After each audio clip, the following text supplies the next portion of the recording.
तो अगर आपने एसबीआई म्यूचुअल फंड में इन्वेस्टमेंट किया है और वो आपने यूनो ऐप के थ्रू किया है, लेकिन अब कई सारे लोगों को वहाँ पे दिक्कत ये आ रही है कि वहाँ पे अब उनका ना पोर्टफोलियो शो हो रहा है और ना तो वहाँ पे कुछ शो हो रहा है। तो अगर कुछ शो ही नहीं हो रहा है तो वहाँ पे उन पैसों को वो निकाल नहीं पा रहे हैं। तो उसका दोस्तों सोल्यूशन यही है कि आपको एसबीआई म्यूचुअल फंड के official app invest tab app को आपको ओपन करना है।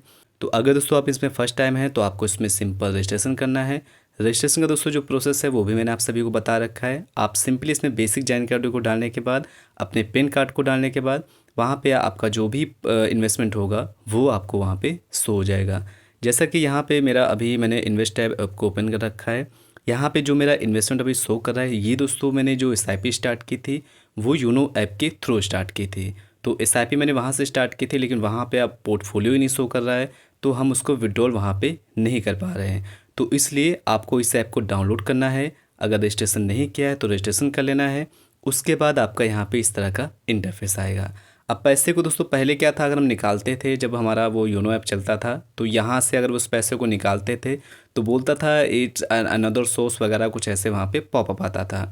मतलब वहाँ पे अनदर सोर्स लिख के आ जाता था, क्या ये जो एसआईपी की हुई है या ये जो पैसा है वो अनदर सोर्स से किया है, इसलिए आप लोग इस ऐप के माध्यम से नहीं निकाल सकते हैं। लेकिन दोस्तों अब ऐसा कुछ नहीं है। आपने अगर योनो ऐप के थ्रू किया है तो उस पैसे को आप इस ऐप के माध्यम से निकाल सकते हैं। सपोज़ यहाँ पे मैं आपको थोड़ा सा लाइव दिखा भी देता हूँ। इस ऐप को जब आप ओपन करेंगे रजिस्ट्रेशन कंप्लीट होने के बाद, तो यहाँ पे अपने पैसे को निकालने के लिए आपको यहाँ पे नीचे एक ऑप्शन देगा पोर्टफोलियो का। सिंपली आपको इस पोर्टफोलियो वाले ऑप्शन पे टिक करना होता है। तो चलिए दोस्तों पोर्टफोलियो पे टिक करेंगे। इसके बाद यहाँ पे थोड़ा सा आप ऊपर की ओर स्क्रॉल कर लीजिए। अब यहाँ पे जो भी आपका म्यूचुअल फंड स्कीम होगा जिसमें आपने पैसे को इन्वेस्ट कर रखा होगा वो आपको यहाँ पे शो करेगा। इसके बाद यहीं पे आपको एक थ्री डॉट का ऑप्शन मिलेगा। इस तरीके से आपको सिंपली इसी के ऊपर टिक करना होता है। इसके बाद यहाँ पे आपको एक रिडीम का ऑप्शन मिलता है। तो सिंपली आपको पैसे को विड्रॉल करने के लिए, आई मीन बैंक में लेने के लिए आपको रिडीम करना होता है। तो सिंपली आपको रिडीम पे टिक करना है। इसके बाद यहाँ पे फोलियो सेट करने के लिए आएगा। सिंपल आपको फोलियो को सेट कर लेना है।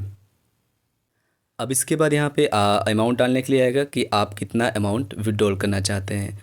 तो यहाँ पे जो मिनिमम है वो 500 रुपये है और जो यूनिट है वहाँ पे आप ये भी देख सकते हैं। यहाँ पे आपको अपना अमाउंट डाल देना है जितना आप पैसे को निकालना चाहते हैं, और यहाँ पे आपको यूनिट को फिलअप करना है। तो जो भी आप जिस हिसाब से निकालना चाहते हैं वो आप यहाँ पे निकाल सकते हैं। आपको अमाउंट और यूनिट में दोस्तों कन्फ्यूज़न नहीं होना है। चाहे तो आप अमाउंट निकाल लें और चाहे तो आप यूनिट निकाल लें, दोनों में दोस्तों कोई फ़र्क नहीं होता है। तो सिंपल अगर आपको पूरे पैसे को निकालना है तो बेहतर ये होता है आप यूनिट पे सेट करिए, और यहाँ पे आता है रिडीम ऑल यूनिट, तो आप इस पर टिक करेंगे तो रिडीम ऑल यूनिट पे टिक हो जाएगा। ठीक है, कई बार लोग मुझसे पूछते हैं कि सर हम अगर अमाउंट पे टिक कर रहे हैं तो हमारा मान लेते हैं कि एसआईपी हुआ था 500 की, लेकिन वहाँ पे मार्केट लो होने की वजह से वहाँ पे 498 हो गया, और यहाँ पे मेरा मिनिमम दिखा रहा है 500 रुपये। यहाँ पे मिनिमम 500 रुपये दिखा रहा है। तो ऐसी कंडीशन में विड्रॉल कैसे करें? तो सिंपल मैंने आप सभी को बताया, यहाँ पे अगर पूरे पैसे को निकालना है आपको यूनिट पे टिक करना है। इसके बाद यहाँ पे ऑल यूनिट पे टिक कर दीजिए, जो कि आपको ये ऑप्शन मिलता है। यहाँ पे आप इसको स्क्रॉल कर दीजिए, जो भी आपकी यहाँ पे अवेलेबल क्वांटिटी होगी यूनिट वाली वो सारी ऑटोमेटिक यहाँ पे फिलअप हो जाएगी। इसके बाद यहाँ पे जिस भी अकाउंट में ये पैसा जाएगा वो भी आपको यहाँ पे मेंशन होगा, जैसा कि आप यहाँ पे देख पाएंगे। इसके बाद यहाँ पे एक नया ऑप्शन आ गया है जहाँ पे लिखा हुआ है शेड्यूल्ड रिमिटेशन फॉर लेटर डेट। तो अगर आप इसको अभी सेट करना चाह रहे हैं, आप 1 दिन या तो 2 दिन या फिर 3 दिन को बाद करना चाह रहे हैं, तो वो भी आप यहाँ पे अब कर सकते हैं। पहले दोस्तों ये ऑप्शन नहीं था, ये दोस्तों एक नया ऑप्शन आया है जहाँ पे आप अपने रेमिटेशन आई मीन दोस्तों विड्रॉल जो आप प्रोसेस कर रहे हैं आप इसको शेड्यूल कर सकते हैं। जैसे दोस्तों आप पेमेंट किसी को करते हैं, शेड्यूल कर देते हैं कि हमको 20 तारीख को शेड्यूल करना है, हम यहाँ पे सब कुछ अकाउंट नंबर और सब कुछ डाल देते हैं। उसके बाद वो पैसा 20 तारीख को कट के वहाँ पे चला जाएगा। तो वैसे ही दोस्तों ये रेमिटेशन का यहाँ पे शेड्यूल वाला ऑप्शन आ गया है, जहाँ पे अगर हम टिक करेंगे तो यहाँ पे डेट आ जाएगी। मतलब इस डेट को मेरा पैसा विड्रॉल हो जाएगा, जो प्रोसेस ये था ये कंप्लीट हो जाएगा। अभी मैं सब कुछ कर दूंगा लेकिन उस दिन मुझे कुछ करने की ज़रूरत नहीं पड़ेगी। उसी दिन मेरा ये जो विड्रॉल वाला प्रोसेस था वो दोस्तों ऑटोमेटिक ही कंप्लीट हो जाएगा। तो ऐसा दोस्तों अगर आपको करना है तो आप कर सकते हैं। बाकी मुझे अभी इसको नहीं करना है, मुझे इमीडिएट आज ही ये प्रोसेस कंप्लीट करना है। तो इसलिए यहाँ पे इतना होने के बाद इस तरीके से यहाँ पे अगर आपको पूरे पैसे को निकालना है तो बेहतर तरीका होता है आप यूनिट पे टिक करिए, ऑल यूनिट पे सेट कर लीजिए। इसके बाद जो भी यूनिट होगी आपकी यहाँ पे आ जाएगी। इसके बाद यहाँ पे अगर शेड्यूल करना है अपने रिमिटेशन को तो आप यहाँ पे टिक करके डेट को सेट कर सकते हैं। इसके बाद यहाँ पे आपको प्रोसीड टू रिडीम वाले ऑप्शन पे टिक कर देना है। उसके बाद यहाँ पे आपको इस तरह का इंटरफेस दिखा देगा। कई बार लोग पूछते हैं सर मेरा जो विड्रॉल का चार्ज होगा वो कैसे वहाँ पे शो होता है। तो जब भी आप इस ऑप्शन में आएंगे, इस तरह का इंटरफेस में आएंगे, तो यहाँ पे एग्जिट लोड आपको यहाँ पे शो करेगा। मेरे केस में यहाँ पे 1 रुपये कट रहा है, जो भी आपका वहाँ पे होगा अगर कट रहा होगा तो आपको यहाँ पे शो करेगा। इतना होने के बाद आपको यहाँ पे कन्फर्म का ऑप्शन मिलेगा। सिंपली आपको यहाँ पे कन्फर्म वाले बटन पे टिक करना है। इसके बाद यहाँ पे एक रीजन पूछ रहा है, तो ये रीजन दोस्तों उनके लिए एक फीडबैक की तरह होता है कस्टमर की तरफ से। तो आपको यहाँ पे कोई भी फीडबैक यहाँ पे सिलेक्ट कर लेना है। तो सिंपल हम यहाँ पे सेकंड ऑप्शन सेट कर लेते हैं, I am in need of fund, इस पर टिक कर लेंगे।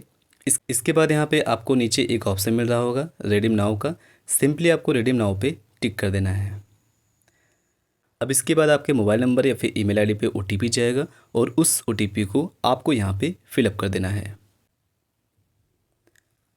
अब यहाँ पे मेरा जो रिडीम वाला प्रोसेस था वो दोस्तों कंप्लीट हो चुका है। आपको मैसेज भी आ जाएगा कि आपका जो रिडीम वाला प्रोसेस था वो यहाँ पे कंप्लीट हो चुका है। यहाँ पे रिडीम होने के बाद आपको दोस्तों एक काम करना है। कई बार लोग थोड़ा सा कंफ्यूज हो जाते हैं कि सर हमने रिडीम तो कर दिया था लेकिन हमारे पैसे अभी तक नहीं आए। तो आपको दोस्तों यहाँ पे लिखा भी होगा कि 1 से 2 वर्किंग डेज़ में आपका जो पैसा है वो आपके अकाउंट में आ जाएगा। कई बार दोस्तों इस समय ज़्यादा भी लग सकता है अगर बीच में कोई हॉलीडे हो जाता है। सिंपल दोस्तों कहने का मतलब ये कि आप ये जो प्रोसेस है वो कंप्लीट करने के बाद आपको 1 से 2 या फिर 3 दिन तक का वेट करना है। 1 से 2 या 3 वर्किंग डेज़ में आपका जो पैसा है वो आपके अकाउंट में डिपॉजिट हो जाएगा। तो इस तरीके से अगर आपको योनो में दिक्कत हो रही है तो आप इस ऐप के माध्यम से अपने पैसे को विड्रॉल कर सकते हैं और जो भी है आप अपने यहाँ से मैनेज कर सकते हैं। और यहीं से दोस्तों आप अपनी नई एसआईपी को भी स्टार्ट कर सकते हैं और जो योनो से एसआईपी आपने स्टार्ट की थी उस एसआईपी को आप यहाँ से कैंसिल भी कर सकते हैं। आई होप दोस्तों ये प्रोसेस आप सभी को समझ में आया होगा। फिर भी अगर आपको कोई कन्फ्यूज़न हो गया हो, कोई भी डाउट हो, आपका कोई भी सवाल हो, तो आप दोस्तों बेफिक्र होकर कमेंट बॉक्स में लिख सकते हैं और मैं आपके कमेंट का उत्तर जरूर दूंगा। थैंक्स फॉर वॉचिंग दोस्तों, बाय बाय।